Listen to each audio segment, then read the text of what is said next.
Kaya nga, sinabi ko sabi ko, alam mo, te, feeling ko kaya ka na ano, sabi ko sa kanya, nagulat ka, no? Nakasama ka. Sabi ko, iwasan, sabi ko sa kanya na, bawasan mo kasi yung pagiging mabait mo. Kasi, Nagka-connect din tayo. Sabi ko kasi sa kanya, huwag niya isipin ka kung may kulang sa kanya, may hindi siya nagagawa dito sa bahay, kaya siya na-nominate. Isipin niya ako na na-nominate siya kasi baka masyado siyang mabait. diba? Na nafe-feel Kaya yung sabi iba, ko threat nga sa ka.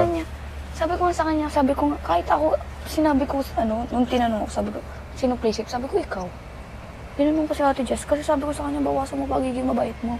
Na huwag gamitin yung pagiging ate. Kasi di mo naman alam yung takbo ng mga ano.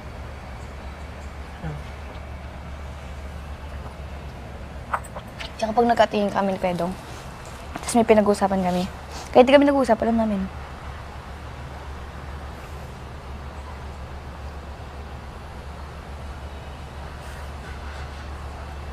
Ganun dapat. Iniisip mo naman kung bakit Ano? sa side naman ni Kuya Dong Hindi alam nila.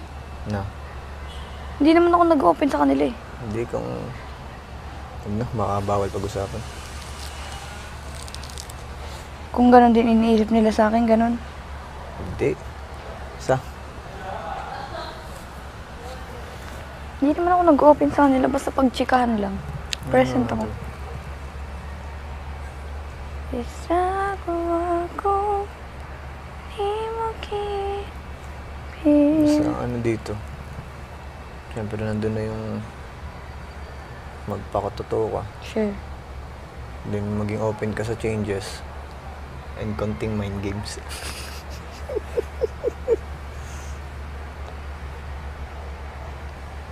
Yun lang naman yun. Kasi kahit sino naman dito, nakakatakot bigyan ng tiwala kahit sobrang bait. At the end of the day, magkakalaban din naman tayo dito. Kaya nga.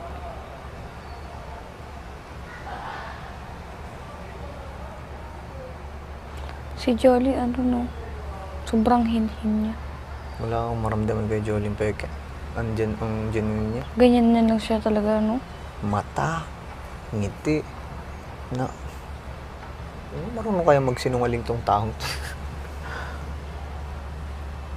Ang hindi naman ni JP. Hindi, siguro nahihiya pa. Baka hindi pa nag-excel siguro. Kasi 2 araw pa lang eh. Diba? Siguro Okay. ano pa lang. Ganyan ka din naman uni eh. Bakit? Ba't mo alam? Sabi nila. Tapos siguro, malay mo, 1 week, kumulit na. Diba? Pero yun, ang pangit lang kasi parang hindi mo feel na may bago. Kasi nga ganyan. Nasasanay na tayo eh. Parang robot. Parang robot na hindi nagsasalita na pag hindi mo kakausapin, hindi magsasalita. Hindi, syempre may vibe na tayo. Kahit na. Eh kung Siyempre, sabay-sabay kumbaga- tayong pumasok dito ng walang kilala. Siyempre, kahit kumbaga makisama. Hindi mag-iba-iba naman tayo. Hindi kasi pangit kasi nung tayo pa yung lalapit para kausapin siya. Ito naman talaga. Eh, siyempre. Bakit nung ako lumalapit kay kulit? O, edi ikaw. O yung kasabay mo, si Jan. O. Ano? Magkakaiba naman kayo. Hindi nga, parang ang pangit lang na every time. Hindi ko naman sinabing na dapat siya. Sabi ko, dapat fair.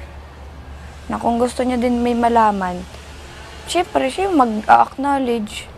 Hindi yung, di ba? Gets mo yun? Si ano naman nagkukusa. Oo, nagkukusa Jolly. naman siya. Si JP, siguro mga ilang araw mag-excel na Oo, kukulit pa yan.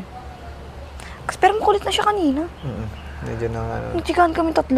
Nung nasa London daw siya, minumulto nga siya. dapat hanggang Friday wala tayong buzzer dalawa. Kaya ko naman yun. Bisa kuwa ko ni mo pili.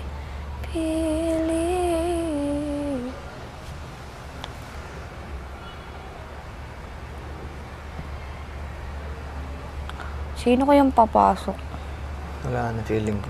Ate, meron pa nga yan. Ano ka bang? Hindi na yan.